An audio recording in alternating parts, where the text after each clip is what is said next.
Olá, boa noite para você que acompanha o Gazeta Esportiva. Boa noite, Osmar Garrafa. Boa noite, Boa noite, Thiago Salazar. Boa noite, Celso. Seja bem-vindo ao Gazeta Esportiva. E no programa de hoje nós vamos mostrar como Corinthians, Palmeiras, Santos e São Paulo estão se preparando para as quartas de final do Campeonato Paulista. A cobertura completa dos 4 grandes você confere aqui, logo depois do intervalo. Fique com a gente, é rapidinho.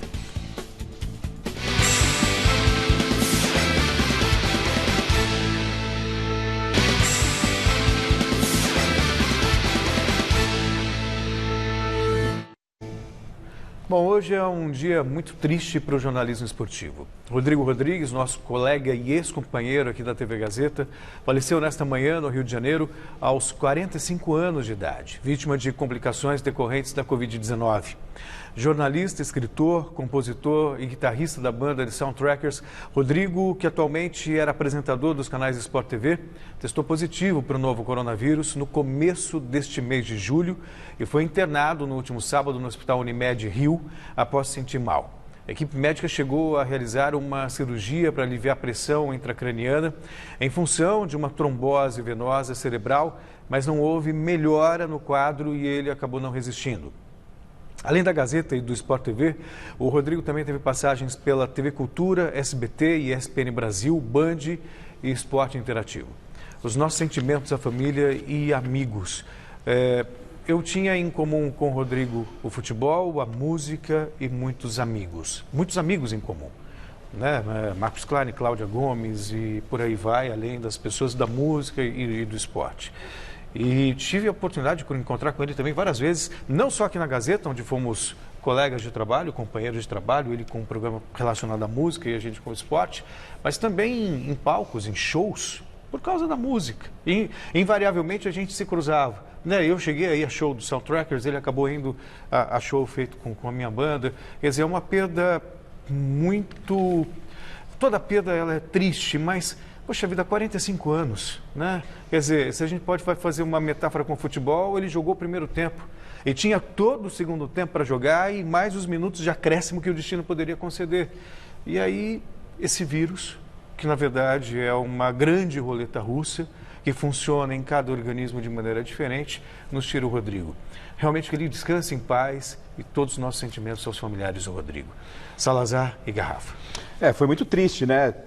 O dia de hoje está sendo muito triste para todos nós, porque além da pessoa, além do aspecto do jornalismo, que perde muito com talento assim, fora do comum, do Rodrigo, a gente perde um cara sensacional, astral, positivo, energia positiva, a forma que se deu, porque ele estava, pelas informações, faltavam 2, 3 dias para ele terminar aqueles 15 dias de quarentena e a complicação veio no final desse período, já no último sábado, não é?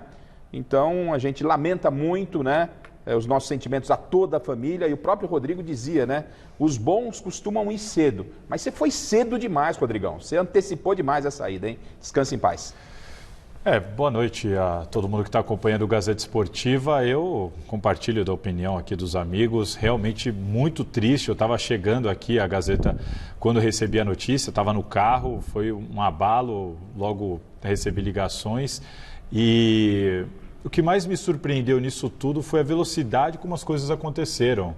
A primeira coisa que eu comentei quando cheguei aqui foi, num dia a gente soube da internação, 2 dias depois veio essa trágica notícia, assim. Então, o jornalismo perde muito, o telespectador perde demais. O Rodrigo, eu não tive a oportunidade de trabalhar com ele, mas conheço muita gente que trabalhou por anos ao lado dele e assisti muito ao Rodrigo. Um cara sensacional, um cara que tinha a dose certa do humor sem perder a credibilidade, né? Ele conseguia ter aquele humor sarcástico, ele conseguia ter credibilidade, conhecimento, um cara culto, um cara que, assim como eu, fã de rock and roll. Então, assim, realmente um dia muito triste, é de se lamentar demais, 45 anos, e que sirva de lição. Tanto o exemplo que o Rodrigo deixou, pelo ser humano que ele foi, quanto para a Covid, que muita gente já não está mais levando tão a sério. Exato, o plantão da saúde acabou, né? E ainda no espírito do plantão da saúde, é bom que as pessoas entendam que existe uma flexibilização, o esporte está voltando, mas a pandemia não acabou. Longe disso. Não acabou. Então, todos os cuidados que eram tomados 4 meses atrás, quando tínhamos aí nem 100 mortos, e as pessoas correndo no mercado para fazer estoque em casa, acabando com álcool gel nas farmácias, e de repente a gente tem ainda a doença matando mais de 1.000 pessoas por dia no Brasil, e pessoas se comportando como se nós estivéssemos vivendo a normalidade. Não estamos vivendo a normalidade. Então, é bom que as pessoas mantenham cuidado e tenham consciência de que você pode, de repente, ser forte e não acontecer nada com você. Mas se você transmitir para uma outra pessoa que, de repente, pode ter comorbidade, pode ter, por alguma razão, mais suscetível à ação do vírus, uma morte inesperada. O caso do Rodrigo, né? 45 Exatamente. anos, jovem, estava bem, teve contato com uma pessoa, fez o exame, deu no que deu. Pois é. Bom, logo mais o Jonas Campos vai trazer todas as notícias do Corinthians, mas agora eu quero saber de você, que nos acompanha, e também da nossa dupla de comentaristas, com o retorno do Jô e do Cantígio, o Corinthians se torna um dos favoritos ao título do Paulistão? Sim ou não? Você pode entrar no site gazetesportiva.com para deixar o seu voto, você pode usar também o nosso QR Code que aparece aqui embaixo, né? Ou usar a hashtag Gazeta Esportiva, que seu comentário vai aparecer ao vivo no programa. E você tem também a opção de mandar um vídeo de até 10 segundos com algum comentário ou pergunta para nós pelo WhatsApp. Anota aí o número. O DDD 11, se você estiver fora da Grande São Paulo, 994791633. Repetindo, 994791633. E aí, vocês acham que o Corinthians se torna um dos favoritos com a reestreia do Jô e a volta do Cantígio? Bom, o Garrafa já pipocou, então eu vou falar aqui. Não, eu entendo que o Corinthians, por si só, o Corinthians é o atual tricampeão, é um dos maiores clubes do país. O Corinthians dificilmente vai entrar numa disputa estadual sem o seu protagonismo. Então, o Corinthians, naturalmente, sempre será um dos favoritos. Entendo que o desempenho do Corinthians em campo, hoje, não o coloca como protagonista, não o coloca como favorito, nem mesmo contra o Red Bull Bragantino. Hoje, o que nós temos em campo é o Red Bull Bragantino jogando muito mais que o Corinthians. Tem aí a questão da torcida. Mas aí eu não entendi. Aí quem está pipocando é ele. Aí eu não entendi. Se ele está soprando... Ele é o favorito ou ele não é o favorito? Não, a pergunta da enquete não é essa. A pergunta da enquete não é se o Corinthians é favorito em cima do Bragantino. Se não, o Corinthians é um dos favoritos ao título. Pela presença do Jô e do Cantígio. Sim, é um dos favoritos. Eu acho até que sem esses dois o Corinthians é um dos favoritos. Mesmo mas achei que você ia ter que desenhar para ele. Não, mas no confronto direto, o senhor não entendeu o que eu quis dizer, mas no confronto direto ali com o Red Bull, apesar desse favoritismo natural do Corinthians, o Red Bull vem jogando mais bola do que o Corinthians. Eu penso o seguinte, né, que o Cantígio não vem jogando, o Jô não vem jogando, mas o Corinthians ele é favorito sempre. E principalmente ele entra motivado pelo que aconteceu. O time estava fora, né, praticamente fora. Ficou 4 meses fora do Campeonato Paulista. E o Guarani comemorando lá em Campinas, o Guarani tá, e a Ponte Preta ameaçada pelo rebaixamento, e o futebol tem sempre o imponderável. E o imponderável, quando pesa a favor do Corinthians, de um clube da grandeza do Corinthians, mas tá todo mundo sabendo que, deixou chegar. Então, com o Jô, com o Cantígio, mesmo jogando isso de bolinha, porque o que jogou contra o Oeste foi tenebroso, o Corinthians é um dos favoritos, sim, não tem como tirar. Mas eu vou discordar dos dois, né? Favoritismo para mim não tem camisa, não tem tradição. O favoritismo para mim se justifica com futebol bem jogado. E o Corinthians não está jogando bem, portanto, mesmo com o Jô, mesmo com o Cantígio, não torna o Corinthians então, favorito. Então, senhor, quem é o grande favorito? Existe um grande favorito à conquista do título? Quem? São Paulo. São Paulo que perdeu do Bragantino. Perdeu São pro Paulo. próprio né? Com titular e com reserva ganhou do Guarani. Sim, mas para mim... Pelo que estão jogando. Mas para mim é o grande favorito. É difícil em termos de parâmetros, Celso. É muito igual. A camisa vai pesar muito. O que eu discordo do Celso é nessa relação. Infelizmente, camisa... Eu até costumo dizer que não só a camisa, mas a torcida pesa muito. Acho que esse é um ponto importante. O Corinthians, que já inclusive enfrentou o RB Bragantino, que na época não era Bragantino, né? Mas enfrentou e meio que na força da torcida conseguiu chegar, vencer e superar. Dessa vez não tem torcida. Dessa vez é só campo, Agora, mais nada. Só para deixar claro, o favoritismo que a gente está apontando aqui, ele não significa que isso vai dar o título ao Corinthians. Sim, porque, claro que não. porque assim, se você olhar Corinthians, Palmeiras, Celso, Santos, São Paulo, Celso. sempre vão ser favoritos. Celso, é isso. Mas você tem que avaliar um momento. E o Corinthians e momento Palmeiras. não me sugere o Corinthians favorito. Então você está concordando com tudo que eu disse. Não, vocês apontaram que Corinthians, você e o Osmar Garrafa, que o Corinthians é favorito. Pra mim, responderam assim, e eu tô discordando. O Celso Só tá isso. o senhor tá meio... Não. O Celso concordou comigo e nem percebeu. Estou concordando totalmente. Vamos então girar a nossa equipe de reportagem para saber como as equipes da capital estão se preparando para as quartas de final do Campeonato Paulista. E começamos com o José Paes, que está na Academia do Futebol do Palmeiras e chega com o que pode ser o fim da novela Gustavo Gomes. Será? Boa noite para você, José Paes.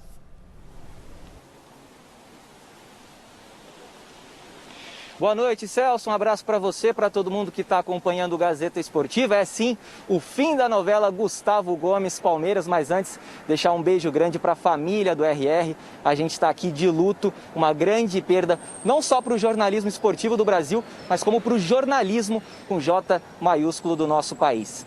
Falando da novela Gustavo Gomes assinou enfim a renovação de contrato dele com o Palmeiras por mais 4 anos. Já aparece lá no boletim informativo diário da CBF como atleta do Palmeiras, já foi inscrito no Campeonato Paulista e está apto a defender o Palmeiras na sequência do Paulistão. A gente lembra que as equipes podem fazer até 4 trocas, então aqui no Palmeiras saiu o Dudu, que foi lá para o Al Raio do Catar, entrou o Gustavo Gomes na vaga dele, então ele já está apto a defender o Palmeiras a partir de amanhã, Palmeiras e Santo André. Quartas de final do Campeonato Paulista, lá no Allianz Parque, às 9h30 da noite. Ontem eu dizia aqui no Gazeta Esportiva, Celso, que dificilmente o Gustavo Gomes voltaria a defender o Palmeiras. E essa negociação teve uma reviravolta muito grande. Ontem, depois que acabou aqui o nosso programa, a gente teve a seguinte informação, que o Gustavo Gomes treinou aqui na academia de futebol com os reservas, um coletivo que rolou contra o time sub-20 do Palmeiras e que antes desse coletivo ele teve uma reunião com a diretoria do Palmeiras, pois é. E aí nessa reunião foram aparadas algumas arestas, a reunião foi considerada produtiva pela diretoria do Palmeiras, mas ainda não foi batido o martelo naquele momento. Aí hoje o Gustavo Gomes teve uma nova reunião com a diretoria do Palmeiras e aí sim foi batido o martelo, as arestas foram todas aparadas e agora o Gustavo Gomes fica aqui no Palmeiras até 2024.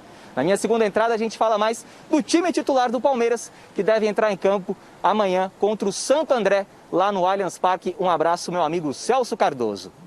Para você, obrigado, José Paes, pelas informações do Palmeiras. Houve renovação, torcedor do Palmeiras, isso é importante, é um jogador importante, não se discute. Agora, a relação Palmeiras e Gustavo Gomes, eu acho que fica estremecida. Eu acho que esse é o ponto de tudo que aconteceu até aí. Houve um acordo, acabou, tudo bem, mas está muito claro que a situação não ficou legal entre as duas partes. Não sei. Vamos continuar juntos, mas a relação... Não vejo dessa forma, porque não ficou, acho que se tivesse azedado o leite, não ia fechar o contrato. E o que importa nesse momento é o Palmeiras ganhar esse reforço. Eu acho que é um belo reforço, eu acho que se acertaram... Mas é exatamente isso, se acertar, então, vem cá, eu quero que você fique, tal, mas ficou um climão, sabe o climão? Ficaram juntos, mas ficou um climão. Muito bem também que nada que gols ou grandes partidas. E o mais importante nesse momento, a gente estava conversando antes do programa, né? O Jô vai estrear, ainda não está no melhor da sua condição, mas o que acontece com o Thiago Nunes, a gente vai falar do Corinthians daqui a pouco, ele perde o Bocelli por um problema de contusão. Porque não adianta, hoje futebol, você não tem que ter um time de 11 jogadores. Então tá lá o Vitor Hugo, é um bom jogador aí que pode ser titular do Palmeiras tranquilamente e já foi em outra oportunidade. Mas aí você tem 2 bons zagueiros, sim, Gustavo Gomes e Vitor Hugo. Então, ótimo para o Palmeiras, seria uma perda, no meu entendimento, de se montar um elenco recheado para a temporada, sequência da temporada, sim, seria um grande desfalque. Então, ponto para o Palmeiras e o Palmeiras vai mais forte aí para a fase final do Paulista. E um pouquinho de bom senso também, que o problema era a questão do dólar alto. E aí também você tem que ponderar a questão da pandemia e os efeitos econômicos. Por isso que não negociamos então, cada um por isso que não recebemos em dólar, né? Cada um tem que ceder para chegar. O problema é que o Palmeiras não queria cumprir com o que estava acordado no contrato. Mas o momento é extraordinário, né? O momento sugere uma negociação. Não sei, não. Às vezes você tem que ceder daqui e de lá. Acho que é essa a questão. Quando você tem um momento de uma pandemia como essa, é natural que haja uma negociação. O Gustavo Gomes ele tinha duas opções. Ou ia para a briga, para o embate, para fazer valer o que estava escrito, ou aceitava aquilo que o Palmeiras estava entendendo que seria mais justo. E o Palmeiras entende que seria mais justo, também amparado pela lei. Claro. O negócio ia parar na justiça aí, para que ele pudesse dar sequência à carreira. Ótimo assim. Acertaram, ganhou o Palmeiras. Bom para todo mundo. E bom para todo mundo. mundo. Celso, apesar dessa relação ter sim ficado ruim entre as duas partes, ele jogando bem para o torcedor... E para relação também instituição e jogador, a mesma coisa. Passa rápido. Passa rápido. Agora vamos ao Parque São Jorge, de onde Jonas Campos chega com as notícias do Corinthians e mais uma dor de cabeça para o técnico Thiago Nunes. Boa noite, Jonas. Qual é a razão dessa dor de cabeça?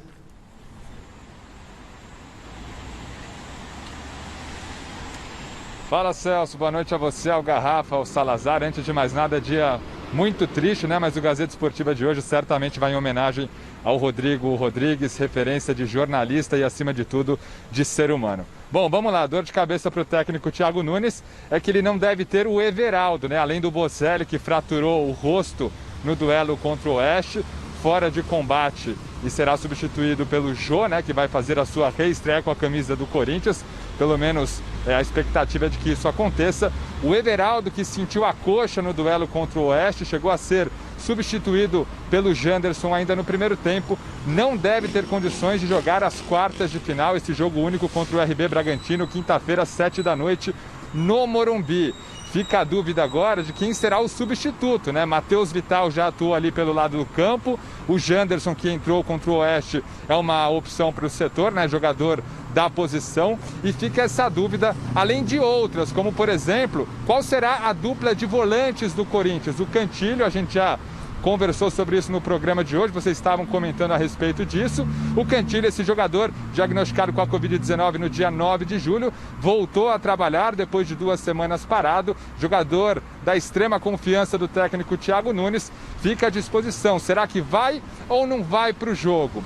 Ontem ele fez o primeiro treino com o grupo, ainda com os jogadores reservas, e falou um pouco sobre essa expectativa, sobre essa volta. A gente começa agora ouvindo o volante colombiano Vitor Cantilho, que talvez volte a campo já nas quartas do Paulistão. Feliz de volver a entrenar, foi un momento difícil, pero bueno, estoy nuevamente con el equipo y espero poder rápido estar bien para poder ayudar. Sí, creo que el equipo hizo algo que era muy difícil, clasificar, donde habíamos perdido partidos importantes y bueno, todos han hecho un gran trabajo y esperemos avanzar de fase, que es lo que queremos. Pois é, dúvida então para a vaga do Everaldo, com dores na coxa, o jogador que vai se recuperar para estar à disposição do Thiago Nunes na semifinal, caso o Corinthians avance, e dúvida também nessa dupla de volantes. O que a gente tem no momento são 4 jogadores brigando por 2 vagas: Gabriel, Camacho, Cantilho e Ederson. Quem será que joga? Daqui a pouco eu volto para a gente também brincar aqui no Gazeta Esportiva de escalar esse Corinthians, que eu repito, vai a campo na quinta-feira, 19h no Morumbi, contra o RB Bragantino. Celso.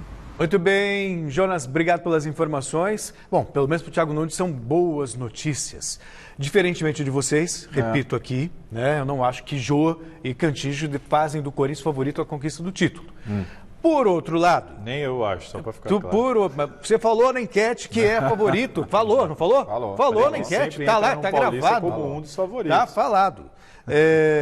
Aí, agora, que torna o Corinthians muito mais forte?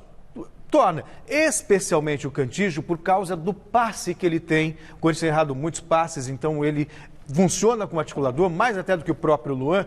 E na frente, o Bocelli, ele não tinha substituto no Corinthians. Vai escalar o Davó, com todo respeito, que ainda não tem essa casca dura para jogar, então o Jô vem a calhar.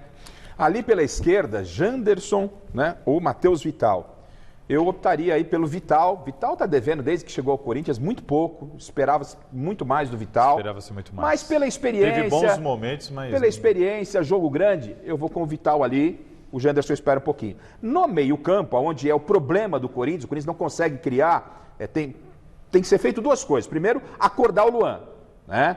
Despertador, vamos pegar despertador, deixa despertador lá. A cada meia hora vai despertando o Luan. Café, Guaraná. Café. Faz alguma coisa para acordar. Sempre foi assim. Não, mas mesmo no auge, no Grêmio. Mas tudo bem, mas você quer dormir, dorme. Mas você tem que ter. Mas no auge do Grêmio ele não era dorminhoco. Você tem que ter lampejos, né? Sempre foi.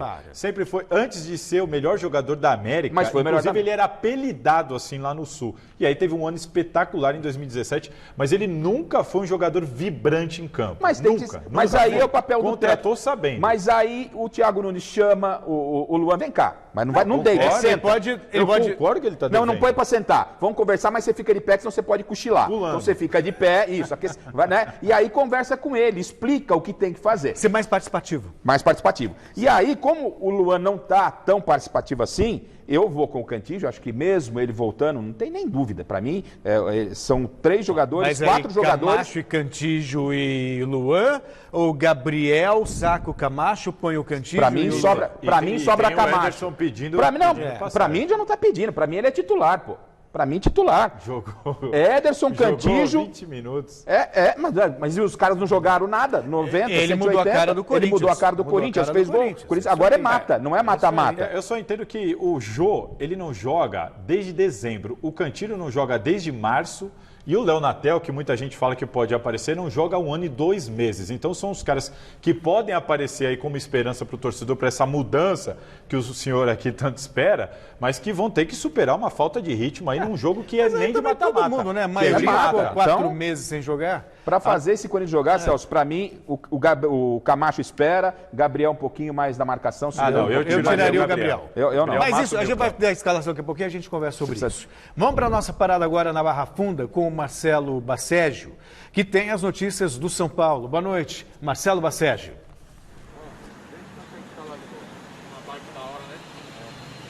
Boa noite, Celso Cardoso, a todos os amigos que acompanham o Gazeta Esportiva. Eu gostaria de prestar minha solidariedade à família e aos amigos de Rodrigo Rodrigues, que infelizmente acabou falecendo, né? Vítima de complicações causadas pelo novo coronavírus. Realmente vai fazer muita falta para o jornalismo brasileiro. Mas, bom, falando um pouquinho de futebol, o São Paulo realizou o seu último treino antes das quartas de final. Agora há pouco, aqui no CT da Barra Funda, técnico Fernando Diniz, que contará novamente com o time titular depois de ter escalado os reservas no último domingo contra o Guarani. Vitória por 3-1 lá na Vila Belmiro. Apenas Thiago Volpi, dos titulares, atuou, pediu para jogar para poder recuperar a melhor forma física, né? Melhor forma técnica também, recuperar o reflexo, e ele mostrou que está muito próximo de voltar à sua melhor forma, porque protagonizou diversas defesas importantíssimas para que o São Paulo saísse de campo com a vitória por 3-1. Amanhã voltam os titulares, o técnico Fernando Diniz terá aquela escalação que os torcedores já conhecem, a exemplo de semana passada contra o Red Bull Bragantino. Mais semana passada contra o Red Bull Bragantino, São Paulo acabou sendo derrotado por 3-2. Pela primeira vez no ano, sofreu 3 gols em um único jogo, e o Bruno Alves, que tudo indica que deve ser titular amanhã, comentou sobre o fato de a defesa ter sofrido 3 gols em um único jogo, se isso preocupa para o confronto das quartas de final com o Mirassol amanhã, 7 horas da noite, no estádio do Morumbi. Vamos conferir o que o Bruno Alves falou sobre isso. O jogo do Red Bull, acredito que foi um jogo que alternamos momentos bons e momentos ruins dentro da partida. Só que o Red Bull teve a felicidade de finalizar 3 vezes e concluir gol. Então, mas o sistema ofensivo mostrou muito oportunismo de estar concluindo em gols. E no jogo do Guarani, o ataque fez 3 gols e mostra que a gente tem uma equipe sólida na frente e sólida na defesa também para chegar forte nessa reta final. Aí o Bruno Alves, que deverá formar a dupla de zaga amanhã com o Arboleda, titular incontestável do técnico Fernando Diniz. São Paulo que terá a missão de fazer prevalecer o seu favoritismo contra o Mirassol, que terminou na 2ª colocação do Grupo C. O São Paulo que terminou a primeira fase como líder da mesma chave, tá certo? Bom, daqui a pouco eu tô de volta com mais informações do São Paulo, da preparação do tricolor para esse confronto decisivo de quartas de final do Campeonato Paulista, torneio que o São Paulo não vence desde 2005, há exatos 15 anos, faz tempo, hein, amigos? Bom, daqui a pouco eu tô de volta, você que nos acompanha, fique ligado no Gazeta Esportiva. Por hora eu devolvo para vocês aí no estúdio. Um grande abraço a todos, até já! Até já, Marcelo Bassérgio, 15 anos sem ganhar o Campeonato Paulista. Não, o negócio é o seguinte, é o que a gente tem falado. Eu, pelo menos, entendo que para o São Paulo é Copa do Mundo esse Campeonato Paulista. Todo campeonato. Né? Todo campeonato que o São Paulo está entrando é Copa do Mundo. Precisa ganhar, precisa ser campeão. Tudo bem, os jogadores que estão aí, o Diniz, não ficaram nesse período. Não, eles defendem hoje a camisa do São Paulo. O São Paulo precisa respirar, por isso tem que encarar o campeonato, mas com muita seriedade. E no ano não vai ter outra grande possibilidade, né? Porque o brasileiro é muito mais complicado, Libertadores, Copa do Brasil. Em fevereiro, é o mais fácil. Como o Campeonato Paulista. É o caminho, teoricamente, mais curto para tirar esse peso. E também vale acrescentar que o São Paulo já é semifinalista. O Mirassol vem com a equipe. Agora, o senhor está demais hoje. Acabou de falar que o Corinthians tinha que entrar com 4 volantes. Não, agora vamos discutir. Agora você virou a mãe de nada. Corinthians é para daqui a pouco. Você acha que o Mirassol, se não passar pelo juvenil do Mirassol... Vamos esperar jogar. Mas aí é muito simples. Vou defender o Garrafa. Você o chamou de pipoqueiro no começo, agora está cravando o São Paulo. Eu acho também que eu também acho que o São Paulo passa pelo Mirassol. Eu também acho que passa. Está cravando. Mas já é semifinalista. Já é, não tem. Então não precisa jogar. Vai ter que ir lá, vai lá cumprir tabela. Com todo o respeito que merece. Eu vi contra o Red Bull Brasil, como é que foi? O Mirassol é uma das equipes que acabou mais sofrendo aí com essa parada. Tá jogando com o time juvenil.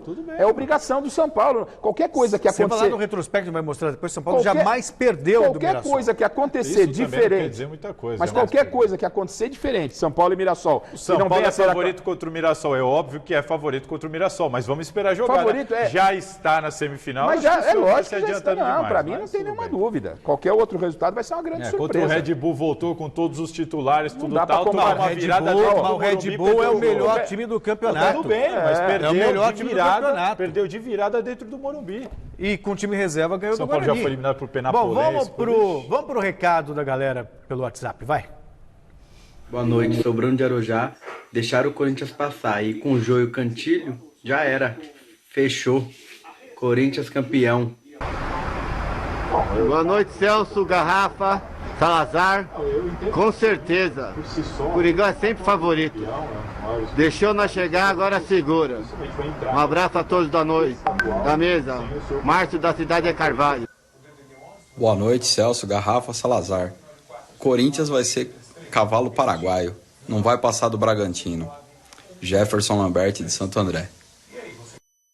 Corinthians, vocês estão tá demais vocês dois hoje. É impossível, eles escutem no ar e fora do ar. O Salazar fica fazendo lista de mercado aqui comigo, quer saber se esse feijão é melhor que o outro. Ele fez um time com 13 jogadores aqui, eu não vou falar pra ninguém, mas ele montou um time com 13. Você não sabe fazer conta. Segura essa energia, ele vai ter tempo pra falar. Ó, quem quiser acompanhar essa retomada do futebol, usando a camisa oficial do Clube do Coração, é bom preparar o bolso. Se o futebol brasileiro está longe do padrão europeu, o mesmo não se pode dizer dos preços cobrados pelos mantos sagrados das equipes.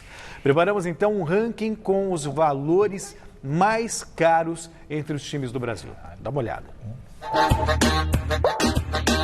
Cada vez mais presente no futebol, a moda se destaca entre atletas e torcedores. Cabelos e chuteiras sempre muito diversificados. Mas se você quiser renovar o guarda-roupa com o manto do seu time, prepare os bolsos. Dentre os grandes paulistas, o Palmeiras e o São Paulo se destacam. As camisetas são comercializadas por R$ 249, assim como a do Fortaleza e do Botafogo. Na quinta colocação, essas são as mais baratas da nossa lista. Agora dá uma olhada nesse uniforme do esporte. Coisa mais linda, né? Mas você prefere, por exemplo, comprar uma dessa ou uma fritadeira elétrica para sua casa?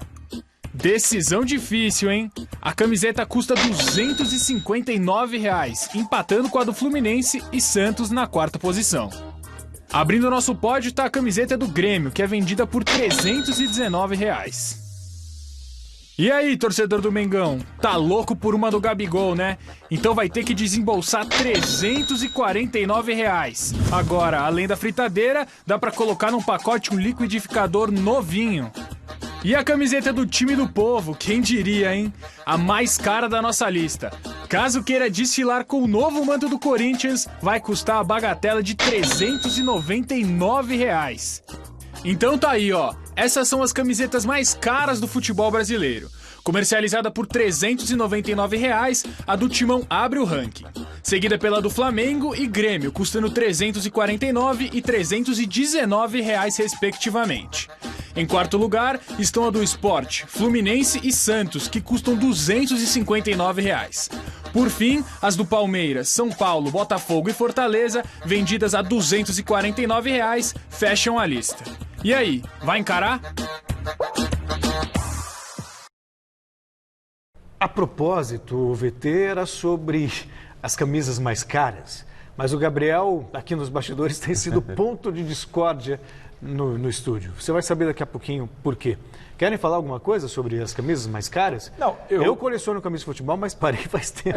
Não, eu tenho bastante camisa também, mas a uma questão outra aí é o promoção. seguinte, não é uma novidade. Camisa de futebol realmente alcançou um patamar absurdo. Você tem 4 do Ramiro, né? Mas o senhor só tem camisa de volante. Mas camisa de futebol sempre foi cara, sempre. Quando você conversa, eu tenho amigos colecionadores e nesse debate, logo que foram lançadas as últimas camisas, eles pontuaram isso. As camisas sempre foram muito caras para as suas épocas. Não é uma coisa... É que cada vez que esse preço sobe, o pessoal toma aquele susto, mas não é uma novidade. O que acontece é que a pirataria deita e rola, né, pai? Não tem jeito. Os caras põem a camisa 400 um dia se ano. E todo mundo que quer a original faz o quê? É. Espera no ano que vem, quando lançar, a desse ano vai baratear, aí faz o cara uma promoção fica sempre... e aí, né? Vamos para o nosso giro de notícias. Roda a vinheta.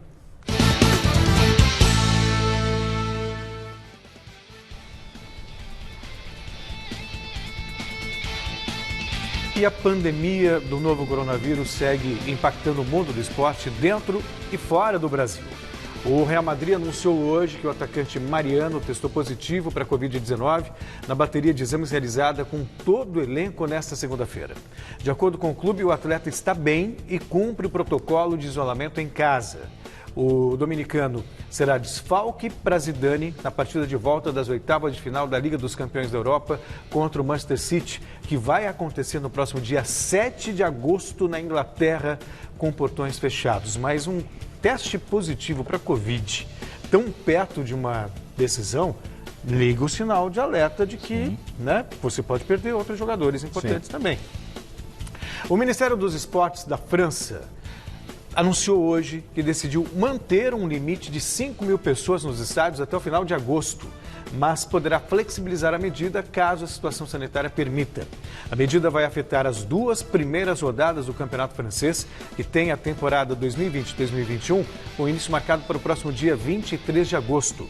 Os clubes esperavam que a restrição de público fosse ampliada, mas as autoridades apontaram o crescimento recente do número de casos no país como motivo para a manutenção dos números atuais. O Pan Pacific Open de Osaka, no Japão, um dos mais importantes torneios do circuito feminino de tênis na Ásia, marcado para novembro, foi cancelado devido à pandemia do novo coronavírus. Em comunicado hoje, os organizadores do evento disseram que chegaram a pensar em público reduzido ou até mesmo em portões fechados, mas renderam à necessidade de cancelamento diante das dificuldades de garantir a segurança de todos os participantes. E de acordo com a imprensa portuguesa, o técnico Carlos Carvalhal teria recusado o convite do Flamengo para fechar contrato com o Braga por 2 anos. Carvalhal ganhou destaque ao levar o modesto Rio Ave a terminar o Campeonato Português na 5ª colocação, garantindo assim uma próxima vaga ou uma vaga na próxima edição da Liga Europa. Além da proposta do Braga confirmada pelo presidente do clube, Antônio Salvador, e já comunicada à Comissão do Mercado de Valores Mobiliários de Portugal, o descontrole da pandemia do novo coronavírus no Brasil teria sido uma das principais motivações para a recusa de Carvalhal ao rubro-negro carioca. Ou seja, a falta de cuidado afeta também, não só nos negócios, mas na contratação de jogadores, treinadores. Isso que eu ia falar, isso vai se estender para jogadores, cada vez mais as pessoas vão ter mais receio de vir para cá. E vale relatar que aqui todo mundo, muita gente defendendo, tem que ter técnico estrangeiro.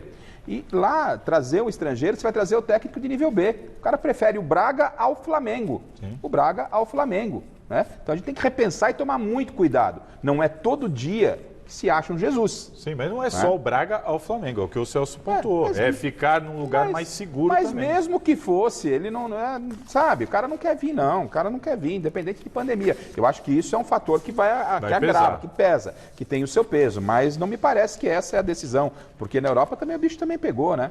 Não, pegou, mas de repente... O problema é para a gente até mudar um pouquinho o assunto, é falar sobre futebol brasileiro, o que representa o futebol brasileiro por lá. Então tem que tomar muito cuidado. A visão deles é muito diferente da visão nossa. O Flamengo está indo buscar técnicos que são todos uma aposta, ninguém é realidade. Fez um bom trabalho, tem uma filosofia parecida com a do Jesus. O Jesus era uma realidade. Era. O Jesus era uma realidade. Por que ele não dirigia um grande clube, então? Mas ele em Portugal ele estava em baixa. Quando o Flamengo trouxe, ele estava em baixa. Os técnicos europeus vêm aqui para o Brasil, como fez o Jesus, tanto que o contrato deles, eles fazem a cláusula encerramento na abertura da janela lá na Europa. Já pensando na volta. Sim. Porque pensando na volta. Então ele estava em baixa, mas ele tinha um dos maiores salários de toda a Europa. Tudo bem. Ele não era o cara ali... Mas estava em baixa. Ele não estava na vitrine. A Europa é a vitrine. Exato. Você sai da Europa, você sai da vitrine. De outro escalão. Então tem que tomar muito cuidado com isso. Vamos voltar a fazer contato com o José Paes, que vai projetar o provável time que o técnico Vanderlei Luxemburgo deve colocar em campo para enfrentar o Santo André amanhã, 9h30 da noite, no Allianz Parque. É com você, José Paes.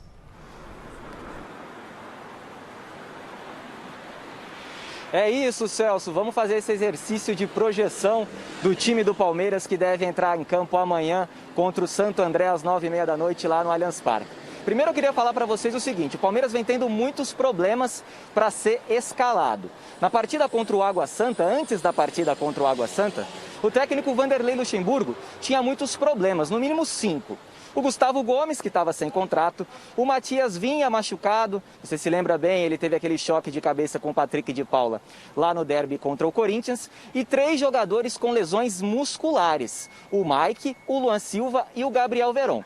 E muitos desses problemas continuam para amanhã, para o jogo contra o Santo André. Com isso, o Palmeiras deve ser escalado da seguinte forma amanhã no Allianz Parque. O Everton no gol, Marcos Rocha na direita, Felipe Melo, Vitor Hugo e Diogo Barbosa, Bruno Henrique, Patrick de Paula, Lucas Lima e lá na frente o William, Rony e Luiz Adriano. Esse deve ser o Palmeiras que entra em campo amanhã contra o Santo André. 2 pinceladinhas rápidas aqui em relação a outros 2 assuntos ligados ao Palmeiras, Celso. Primeiro deles, Dudu.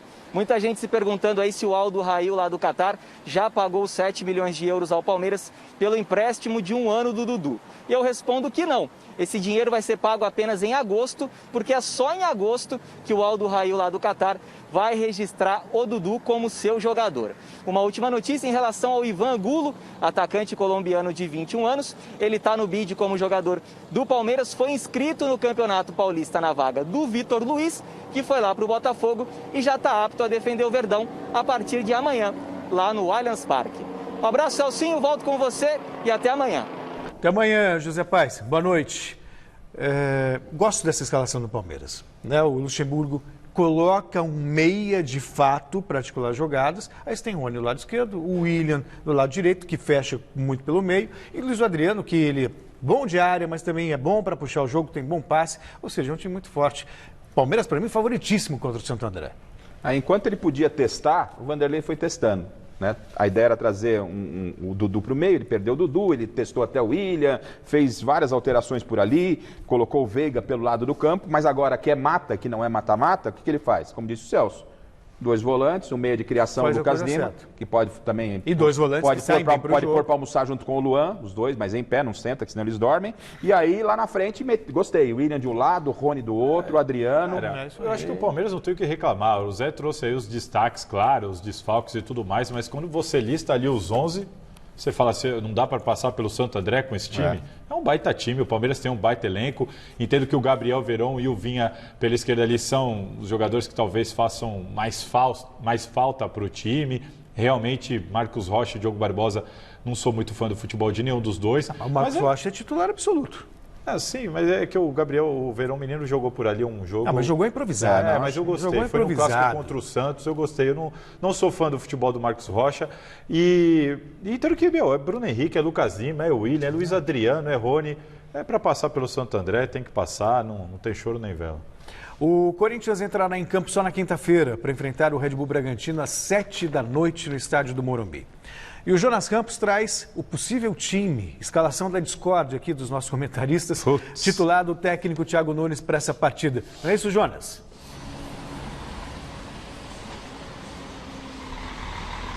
É isso, Celso. Tá difícil projetar esse Corinthians, são muitas dúvidas. Mas o fato é que o Timão vai ter um dia a mais para treinar, né? Porque joga na quinta, como você disse, 7h no Morumbi contra o RB Bragantino, jogo único das quartas de final. Tem um dia a mais para treinar e a expectativa, claro, em cima da volta do Vitor Cantilho, mais ritmo, né, para o colombiano, já que ele tem um dia a mais de treinamento.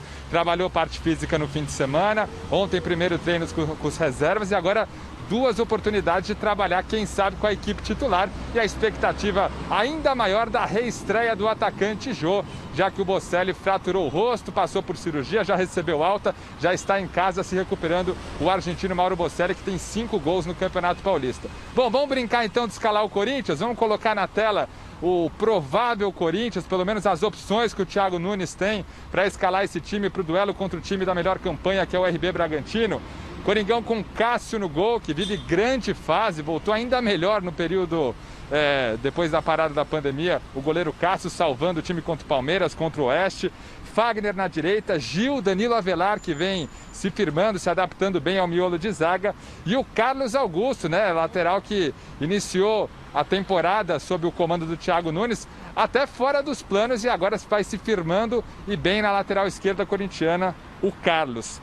Meio campo, dupla de volantes, o grande ponto de interrogação para escalar esse Corinthians. Gabriel ou Camacho, Cantilho ou Ederson. Na verdade, a gente está falando de 4 jogadores aí brigando por 2 vagas. O Thiago pode, por que não, repetir Gabriel e Camacho, como fez nas últimas 2 partidas. Enfim, é uma possibilidade, mas claro, muita expectativa em torno da entrada do Vitor Cantilho, como a gente já comentou no programa de hoje. Na linha de frente do meio campo, Ramiro pela direita, o Luan mais centralizado, mais solto, para tentar buscar jogadas criativas no ataque corintiano. E na esquerda, sem o Everaldo, considerando a ausência do Everaldo com dores na coxa esquerda, Matheus Vital ou Janderson. O Janderson entrou no último jogo, na vaga do próprio Everaldo, mas o Vital já atuou por ali, inclusive fez uma boa final de Campeonato Paulista contra o Palmeiras em 2018, pode pintar ser uma possibilidade.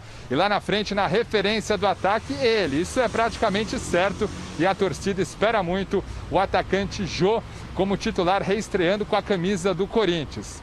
E aí, Celso, não deu para esclarecer muita coisa, mas são as possibilidades do professor Thiago Nunes. Jonas, obrigado pelas informações. Olha só, é aí que eu quero colocar vocês na parada. Quero ver se no ar ele vai bancar o que ele falou fora. O Thiago foi contratado para mudar uma filosofia. Então ele começou a temporada com Camacho, Cantillo e Luan. Que queira ou não, é um meio campo muito mais leve e com muito mais qualidade de saída de jogo. Não estava dando certo. O time criava, perdia jogos, empatava. Veio a pandemia, a pausa. O que ele fez na volta? Ainda mais que não tinha o Cantillo. Colocou o Gabriel, que é um jogador de mais marcação, e o próprio Carlos Eduardo, que só está achando de ser chamado de Carlos agora, que é um lateral que tem característica mais defensiva do que ofensiva. Então me parece um Thiago Nunes mais pragmático do início de trabalho. Então, se a gente for especular em cima desse pragmatismo do nosso querido Thiago Nunes, pós-paralisação e não pós-pandemia, é de se imaginar Gabriel e mais um volante, ou Cantillo no lugar do Camacho. Não sei o que pensam vocês. Assim, primeiro, na defesa do Corinthians, tudo certo, há de se destacar o Avelar. O Avelar está dando conta do recado ali. O Carlos também, por merecimento, já que o Sid Clay, não sei o que acontece com ele, não assumiu a posição, então o Carlos está muito bem. Eu acho que foi preferência mesmo por qualidade defensiva. Exatamente, para segurar um pouquinho mais. Foi assim contra o Palmeiras, o garoto entrou, deu conta do recado. Perde no apoio, mas ganha na marcação. Agora, a nossa discussão aqui não é questão de 3 ou 4 volantes. Só para deixar claro, o Ramiro que tem jogado na última linha, você pode colocar, mas o Ramiro também é volante. Ele recompõe bem. Ele é um meia, mas que também joga como volante, certo? Então, tudo bem. No meu time, o Camacho, entre o Camacho e o Ederson, jogaria o Ederson, porque é mata agora. Você não tem muita escolha. Entendeu? Então eu modificaria aí. Cantillo vem para o jogo, Ederson vem para o jogo, Luan vem para o jogo, e aí você pode jogar com o Ramiro, ou então você vai falar, mas aí o Ramiro... Aí quem que você tira? É isso que eu tô... foi essa pergunta como que eu tiro, gente? Peraí, na frente... Então você jogaria com Gabriel, Mestre aqui seria Mestre, sensacional. quatro volantes. Mestre. Ó, Quatro Gabriel, volantes, o cara Ederson, Não, 3 volantes, Cantígio. Cantígio, Ederson e o Gabriel ou o Ramiro, uma opção. Não, mas o Ramiro vai jogar mais aberto. Olha aqui. Tá Gabriel, quantos Ederson, volantes tem? Cantilho e... Você não tá vendo aqui? Eu falei pra você que poderia O Ramiro trocar aí aqui. não tá como volante. Você queria pôr o Ramiro. Mas o Ramiro não entra Eu como não volante. tirei o Ramiro do time, você que tirou. Mas é que eu tô falando, a minha preocupação não é lá na frente. A minha preocupação, o que é? Por que eu falei de você colocar talvez ali o Gabriel? Porque se você deixar, até com essa opção que ele fez, ele trouxe o Gabriel para ser um pouquinho mais defensivo. Então você tem o Ederson, você vai dar liberdade, o Cantígio, que é um volante, mas eu quero que você, Cantígio, avance, que o Luan, você vai dar mais liberdade. Aí você precisa talvez Então um cara... você imagina um losango. O Gabriel mais fazendo cabeça de área, Ederson e Cantígio lado a lado, o Luan mais solto, flutuando E aí você pelo pode meio, ter Jô e Vital na Ramiro frente. de um lado, Vital de outro. E Não. Aí o Ramiro tá fora. Ah, é sobra verdade, o Ramiro sobra tá um. fora. Você entendeu? Não, Ou então você não pode acredito tirar, que ele faça ou isso. você pode tirar o Gabriel. Tá totalmente... Eu acho Duvido que ele faça isso. Acho que ele não tira o Uma Ramiro. outra opção. Se ele não tira o Gabriel? Ele não tira o Ramiro, eu acho. Então tudo bem. Se ele não tira o Ramiro, aí eu acho que fica muito exposto com Ederson, Luan e Cantígio, porque o Ramiro, só se você trouxer o Ramiro para fazer esse volante de proteção. Eu entendo que ele não vai tirar o Ramiro, eu tiraria o Gabriel. Eu gosto mais. E aí eu vou discordar um pouco do que disse o Celso aqui. O time não vinha bem, o time vinha jogando mais e perdendo os jogos. É isso. Foram vários jogos em que o Corinthians... Os últimos 4 jogos não estava jogando bem. Foram vários jogos em que o Corinthians deu 10, 15 chutes a gol e aí por incompetência individual dos atletas não fez os gols. E lá atrás tomava um chute e tomava o gol. Dessa vez foi ao contrário. Dessa vez foi ao contrário. O Corinthians ganhou os 2 jogos. Não tomou gol em nenhum dos 2 jogos, mas nos 2 jogos correu sérios riscos atrás. No derby, o Cássio foi o melhor jogador em campo e contra o Oeste, de novo, o Cássio apareceu. Então, assim, o time não tomou gol, mas a defesa não se comportou bem. E o seu meio campo vai jogar como o senhor disse. Tá, E a escalação do Carlos tem a ver porque ele forma um terceiro zagueiro para o Fagner aparecer como ponta direita. O tempo urge. Então, qual é o seu meio campo? Por favor, seu meio campo. Eu iria? Vamos lá. Eu iria com Cantilho. Tá. Com o Ederson, tá no meu time, de primeiro volante, como ele já jogou, Luan, Ramiro, Luan e o Vital na esquerda, na ausência de um ponto esquerdo. O tempo dirá. 3 volantes. 3 volantes. No Santos, o destaque também é a escalação do time, mais especificamente as dúvidas do técnico Gesualdo Ferreira para o meio-campo da equipe. O repórter Lucas Mussetti tem as informações diretamente da Baixada Santista. Boa noite, Celso, amigo ligado no Gazeta Esportiva. O Santos iniciou de fato, nesta terça-feira, a sua preparação para enfrentar a Ponte Preta, quinta na Vila Belmiro, pelas quartas de final do Campeonato Paulista, numa decisão em jogo único. Na segunda-feira, ontem, Gesualdo até treinou o elenco, só que foi um trabalho regenerativo para quem saiu jogando contra o Novo Horizontino no domingo. Nessa terça, não. O técnico teve todo mundo à disposição e começou a esboçar a equipe para enfrentar a Ponte. A principal dúvida está no meio de campo. O Jobson, mesmo na derrota contra o Novo Horizontino, foi destaque, participou bem da defesa e do ataque e pode roubar a vaga do capitão Alisson. Gesualdo deve testar os 2 em campo para definir quem sai jogando numa decisão mais tática. Ele vai analisar a Ponte Preta para saber se precisa de um volante camisa 5 mais fixo como o Alisson ou o Jobson que empurra o time mais para o ataque. Vale lembrar que a única vantagem do Santos é decidir na Vila Belmiro e que o empate levaria o jogo para os pênaltis. No ataque, como o Uribe está suspenso, foi expulso contra o Novo Horizontino, Caio Jorge, o menino Caio Jorge, deve ser titular novamente. E no meio de campo, Carlos Sanches retorna, ele que havia sido expulso contra o Santo André e cumpriu a suspensão domingo na Arena Corinthians. Então a principal dúvida está sim no meio de campo, com Alisson ou Jobson. Vale lembrar que o Santos ainda não venceu, depois da pausa, empatou com o Santo André, perdeu para o Novo Horizontino e enfrenta uma Ponte Preta que está embalada, que antes nem sonhava com a classificação, lutava contra o rebaixamento, mas venceu os 2 jogos e, de acordo com o regulamento um pouco confuso da federação, escapou do rebaixamento e se classificou para as quartas. E agora zera e é um confronto novo com os 2 em chances iguais. É isso, essas foram as informações do Santos nesta terça. Bom programa para vocês, um abraço. Querido Lucas Mussetti, e aí? E o Mussetti, ele disse, né, que a Ponte vem embalada, mesmo ela na última rodada ameaçada pelo rebaixamento. Aí é uma zebra que eu acredito. É uma zebra muito possível. Eu entendo que dos grandes, quem tem uma missão mais complicada é o Santos. Pelo elenco que tem, pelos problemas que está enfrentando, eu acho que a Ponte pode aprontar. Mais pelo Santos do que pelo adversário. Eu acho que pela fragilidade do adversário, né? Acho que a Ponte pode acabar aprontando e melar esse quarteto mágico aí para a semifinal que todo mundo fica esperando, né? E a fase de quartas de final do Paulistão será aberta amanhã, às 7h, com o duelo entre São Paulo e Mirassol no Morumbi. E o Marcelo Baceggio chega com mais informações sobre esse confronto. Diga, Marcelo Baceggio.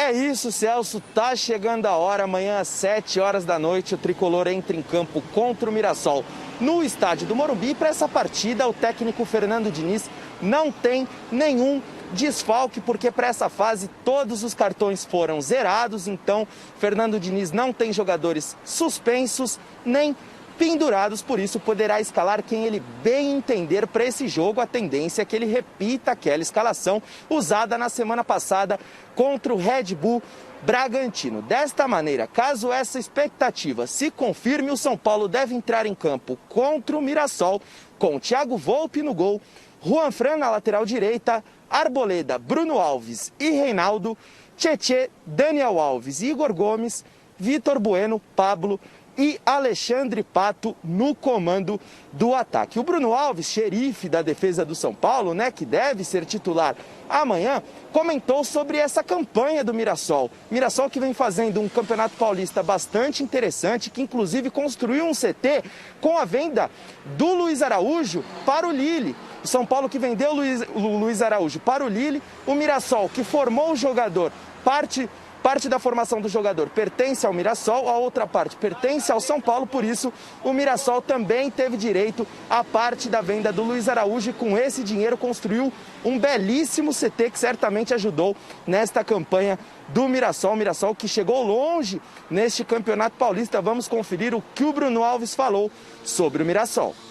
A gente sabe que a equipe do Mirassol é uma boa equipe, a gente já vem treinando em cima de alguns detalhes do jogo, mas acredito que a gente tem tudo para fazer uma grande partida. A gente tem um objetivo bem claro agora, que é estar chegando nas finais e buscar o título que todo torcedor espera, então a gente vai fazer de tudo para que isso possa acontecer.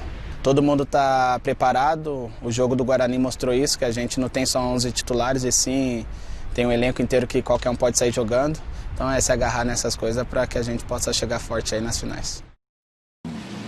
E o São Paulo, que caso confirme seu favoritismo contra o Mirassol, avance às semifinais, pode encarar o Corinthians nas semifinais. Considerando que os 4 clubes grandes de São Paulo confirmem seu favoritismo, vençam seus adversários no tempo normal, o São Paulo teria pela frente o Corinthians e o Palmeiras iria enfrentar o Santos. Por isso, o São Paulo pode enfrentar o Corinthians, que dependia de uma vitória do Tricolor para avançar. Certamente esse clássico teria contornos emocionantes e faria com que a reta final do Paulistão se tornasse ainda mais apimentada. Vamos aguardar, quem sabe não teremos um majestoso nas semifinais do Campeonato Paulista. Bom, eu devolvo a bola para vocês aí no estúdio, tá chegando a hora, amanhã começam as quartas de finais do Campeonato Paulista. Um grande abraço a todos. Outro para você, Baceggio. Se der isso que o Baceggio cogitou, aí já conheço o discurso, aquela história. Não matou a cobra no ninho, tá vendo? E a torcida de São Paulo falando, tá vendo? Falei para entregar. E vai lá e ganha. Vai lá e ganha. Uma grande oportunidade para o São Paulo se realmente isso acontecer. E é legal a gente acompanhar o noticiário do Baceggio, que ele já vem com todas as alternativas e possibilidades e as mais emocionantes, que seria realmente uma grande emoção, não é? O senhor está torcendo por isso? Eu quero ver o circo pegar fogo, né? A gente dá nessa pandemia. Talvez pro São Paulino mais temerosa. Mas, nem tanto. Mas enfim, seria muito legal ter um Corinthians e São Paulo, um Palmeiras e Santos, e para que isso aconteça, os 4 grandes teriam que se classificar vencendo, para nenhuma outra combinação tirar essa possibilidade. E já que o Corinthians veio à baila de novo, você tem uma informação? Tenho, rapidinho, uma informação sobre o Corinthians, uma informação boa, tem sido raro, uma informação boa para o torcedor do Corinthians, mas recebi há pouco aqui a informação de que o Corinthians programou para amanhã o pagamento da segunda parcela referente à contratação de Victor Cantilho, como ele me ensinou lá na Arena Corinthians. Qual que é a situação? O Corinthians tinha um prazo até sexta-feira. Se não pagasse, o Cantilho poderia até voltar para o Junior Barranquilla, $600 mil, cerca de 3 milhões de reais. O Corinthians vai fazer esse pagamento amanhã ao Junior Barranquilla. Bom, a gente tem tempo, não tem tempo por WhatsApp, certo? Então, bota pra gente aí os vídeos no WhatsApp, por favor. Amigos do Gazeta Esportiva, sou o Lucas de Arujá. Na minha opinião, o Corinthians é sim um forte candidato ao título. Independente se tem Jô e se tem Cantillo, a camisa pesa demais. Vai, Corinthians! Boa noite, Celso, Garrafa e amigos. Dudu Palmeirense Paraisópolis. Garrafa, você é mais rigoroso. Qual a pior contratação? Lucas Lima e Rony no Palmeiras, Juan Fran no São Paulo, Luan no Corinthians ou Vitinho no Flamengo? Vai. Aqui é o Juarez de Ribeirão Preto, corintiano, e mais um corintiano aqui legítimo.